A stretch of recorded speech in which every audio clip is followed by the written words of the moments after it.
कभी सोचा है कि राम ने सेब खाया और सेब राम के द्वारा खाया गया? इन दोनों में क्या फर्क है? मतलब तो एक ही है, पर कहने का तरीका बिल्कुल अलग। बस यही तो है एक्टिव और पैसिव वॉइस का पूरा खेल। तो आज हम इसी की गुत्थी सुलझाने वाले हैं और ये भी सीखेंगे कि कैसे एक को दूसरे में एकदम आसानी से बदला जा सकता है। चलिए शुरू करते हैं। तो आगे कैसे बढ़ेंगे? देखिए, सबसे पहले तो ये समझेंगे कि एक्टिव और पैसिव में आखिर फर्क क्या है। फिर वो जादुई फॉर्मूला देखेंगे जिससे ये अदला बदली होती है। उसके बाद कुछ बढ़िया एग्जाम्पल्स के साथ प्रैक्टिस करेंगे और आखिर में सब कुछ एकदम पक्का कर लेंगे।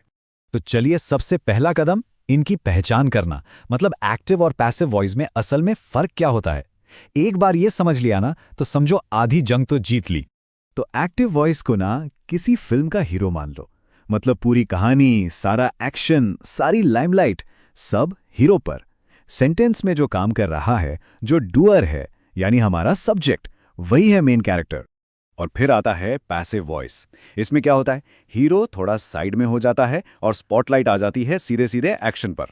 मतलब अब सब्जेक्ट काम कर नहीं रहा, बल्कि काम उस पर हो रहा है। कौन कर रहा है वो उतना जरूरी नहीं, क्या हो रहा है वो ज्यादा जरूरी है। चलो, इसको एक सिंपल से एग्जाम्पल से पकड़ते हैं। एक्टिव वॉइस में कहा, राम ईट्स एन एप्पल।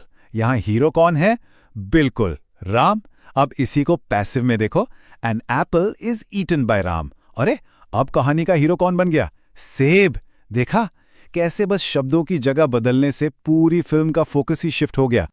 ठीक है, तो पहचान तो हो गई। अब आते हैं उस सीक्रेट फॉर्मूले पर जिसकी मदद से ये बदलाव होता है। ये कुछ बहुत ही आसान से रूल्स हैं जो हमेशा, मेरा मतलब हमेशा काम करते हैं। तो सवाल ये है कि ये होता कैसे है? इसका एक बहुत ही सिंपल सा मेथड है, बस 4 छोटे छोटे स्टेप्स। ये रही वो जादुई चीट शीट। बस ये 4 बातें ध्यान में रखनी हैं। स्टेप 1, हीरो की अदला बदली। मतलब सब्जेक्ट को ऑब्जेक्ट की जगह और ऑब्जेक्ट को सब्जेक्ट की जगह ले आओ। स्टेप 2, वर्ब का थर्ड फॉर्म। ये एक गोल्डन रूल है, पैसिव वॉइस में वर्ब हमेशा हमेशा V3 फॉर्म में ही रहेगा। स्टेप 3, एक हेल्पिंग वर्ब। टू बी का कोई ना कोई रूप, जैसे is, am, are, was, were, main verb से ठीक पहले आएगा ही आएगा। और फाइनल स्टेप, पुराने हीरो के आगे बाय लगा दो, बस काम खत्म। रूल्स तो समझ लिए, लेकिन असली मजा तो तब है जब इन्हें एक्शन में देखें, है ना? तो चलो, अब अलग अलग टेंसेस में इन रूल्स को लगाकर देखते हैं। तो सबसे पहले उठाते हैं सिंपल प्रेजेंट टेंस को। देखो, एक्टिव में तो वर्ब का फर्स्ट फॉर्म V1 यूज होता है, लेकिन जैसे ही हम पैसिव में जाते हैं, गेम चेंज हो जाता है। अब हमें एक हेल्पिंग वर्ब चाहिए जो होगा इज, एम या आर, और उसके साथ लगेगा हमारा गोल्डन रूल, यानी वर्ब का थर्ड फॉर्म V3। चलो एग्जाम्पल से समझते हैं। मान लो सेंटेंस है, ही राइट्स अ लेटर। अब चलो अपने 4 स्टेप्स लगाते हैं। स्टेप 1, सब्जेक्ट ऑब्जेक्ट की अदला बदली। अ लेटर आ गया सबसे आगे। स्टेप 2, वर्ब का V3, तो राइट्स का बन गया रिटन। Step 3, helping verb. क्योंकि अ लेटर अकेला है, सिंगुलर है, तो हम लगाएंगे इज। और लास्ट स्टेप, ही बन जाएगा बाय हिम और चला जाएगा आखिर में। बन गया sentence, a letter is written by him. कितना सिंपल था, है ना? अच्छा, अब कोई सोचेगा कि नेगेटिव सेंटेंस का क्या? कोई टेंशन नहीं, रूल्स सेम रहेंगे।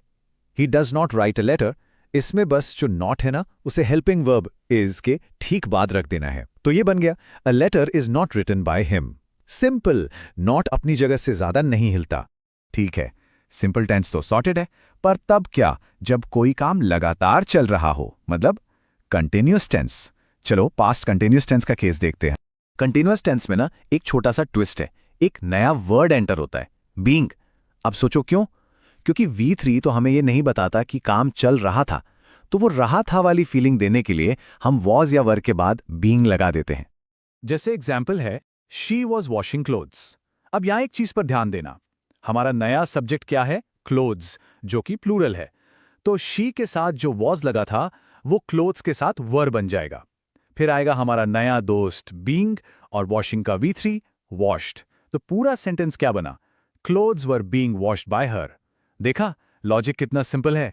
प्रेजेंट हो गया, पास्ट हो गया। चलो जरा भविष्य में भी झांक आते हैं, देखते हैं सिंपल फ्यूचर टेंस में क्या खेल होता है। और सच कहूं तो ये वाला शायद सबसे ज्यादा आसान है। फ्यूचर टेंस में पैसिव बनाने के लिए बस विल के आगे बी लगा दो और फिर V3, बस विल बन गया विल बी, कोई टेंशन ही नहीं। जैसे सेंटेंस है, they will build a house. चलो फटाफट बदलें। अ हाउस आया आगे, विल बिल्ड बन गया विल बी बिल्ट, और दे बन गया बाय देम। हो गया a house will be built by them. बिल्कुल मक्खन की तरह, है ना? बहुत बढ़िया। हमने रूल्स भी देखे और उनको एक्शन में भी टेस्ट कर लिया। तो चलो अब एक फाइनल रिकैप करते हैं, सारी जरूरी बातें एक साथ, ताकि ये दिमाग में एकदम फिट हो जाएं। तो याद रखने वाली 4 सबसे जरूरी बातें क्या हैं? नंबर 1, सब्जेक्ट और ऑब्जेक्ट की अदला बदली। नंबर 2, वर्ब हमेशा V3 में रहेगा, ये तो पत्थर की लकीर है। नंबर 3, V3 से पहले टू बी का कोई ना कोई रूप जरूर लगेगा। और नंबर 4, पुराने सब्जेक्ट से पहले बाय लगा देना है। और हाँ, एक बोनस पॉइंट भी जान लो, इंग्लिश के 12 में से सिर्फ 8 टेंसेस का ही पैसिव बनाया जा सकता है। जो परफेक्ट कंटिन्यूअस टेंसेस होते हैं ना, उनका पैसिव नहीं बनता, क्योंकि वो बहुत ही अजीब और कॉम्प्लिकेटेड साउंड करते हैं। तो देखो, एक्टिव से पैसिव में बदलना तो अब आ गया है, लेकिन असली स्मार्टनेस ये जानने में है कि इसे यूज कब और क्यों करना है। पैसिव वॉइस का इस्तेमाल तब करते हैं जब किसने किया से ज्यादा जरूरी क्या हुआ है। जैसे माई वॉलेट वॉज स्टोलन। अब किसने चुराया ये तो पता नहीं, फोकस है कि वॉलेट चोरी हो गया। तो अगली बार जब भी कुछ पढ़ें या लिखें तो एक पल रुककर सोचिएगा, यहां एक्टिव वॉइस ज्यादा असरदार है या पैसिव, और क्यों? इसी सवाल के साथ आज का ये सेशन यहीं खत्म करते हैं।